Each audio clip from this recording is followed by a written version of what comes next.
Sandeep Gupta, chief engineer operation zone south Patiala. ਸਾਡੀ ਜਿਹੜੀ ਬਨੂੜ ਤੋਂ ਭਵਾਤ ਨੂੰ 66 kV ਲਾਈਨ ਜਾਂਦੀ ਸੀ, ਕੱਲ੍ਹ ਤਕਰੀਬਨ 6:30 ਵਜੇ ਤੂਫਾਨ ਆਇਆ ਇੱਥੇ। ਇਸ ਏਰੀਆ ਦੇ ਲੋਕਲਾਈਜ਼ਡ ਤੂਫਾਨ ਸੀਗਾ।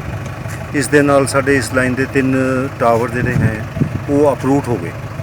ਉਸ ਦੇ ਨਾਲ ਸਾਡਾ 66 kV ਭਵਾਤ ਗ੍ਰਿਡ ਤੇ ਰਾਮਗੜ੍ਹ ਭੂਡਾ ਗ੍ਰਿਡ ਬੰਦ ਹੋ ਗਏ।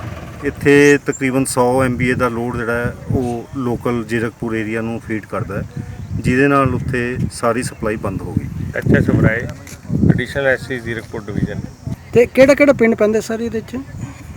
ਜ਼ੀਰਕਪੁਰ ਪੂਰਾ ਭਵਾਤ ਪਟਿਆਲਾ ਰੋਡ VIP ਰੋਡ ਤੇ ਜ਼ੀਰਕਪੁਰ ਦਾ ਜਿਹੜਾ ਸਿੰਘਪੁਰਾ ਰਾਮਗੜ੍ਹ ਭੋਡਾ ਸਿੰਘਪੁਰਾ ਤੇ ਅਪ ਟੂ ਆ ਜਿੱਥੇ ਅਸੀਂ ਖੜੇ ਆ ਛੱਤ, ਇਹ ਸਾਰੇ ਪਿੰਡ ਧਰਮਗੜ੍ਹ ਇਹ ਸਾਰੇ ਅਫੈਕਟਡ ਹੈ। ਸਰ ਇਹਦਾ ਕਾਰਨ ਕੀ ਹੋਇਆ? ਬੇਸਿਕਲੀ ਕੋਈ ਫਾਊਲ ਪਲੇ ਹੈ ਇਹਦੇ ਚ? ਨਹੀਂ, ਕੋਈ ਫਾਊਲ ਪਲੇ ਨਹੀਂ ਹੈ, ਇਹ ਨੈਚੁਰਲ ਡਿਜ਼ਾਸਟਰ ਹੈ। ਓਕੇ, ਇੱਥੇ ਕੋਈ ਲੋਕਲਾਈਜ਼ ਜਿਹਨੂੰ ਆਪਾਂ ਬਾਹ ਪਰੋਲਾ ਕਹਿੰਦੇ ਆ, ਉਹ ਤੂਫਾਨ ਉਸ ਟਾਈਪ ਦਾ ਤੂਫਾਨ ਆਇਆ। ਇਸੇ ਕਰਕੇ ਸੜਕ ਦੇ ਉੱਤੇ ਤੁਸੀਂ ਦੇਖਿਆ ਹੋਣਾ ਮੇਨ ਰੋਡ ਦੇ ਉੱਤੇ ਬਹੁਤ ਸਫੈਦੇ ਜਿਹੜੇ ਹੈਗੇ ਆ ਡਿੱਗੇ ਹੋਏ ਆ। ਤੇ ਇਹ ਕਿਤਨੇ ਗਿਰੇ ਹੋਏ ਆ ਜੀ?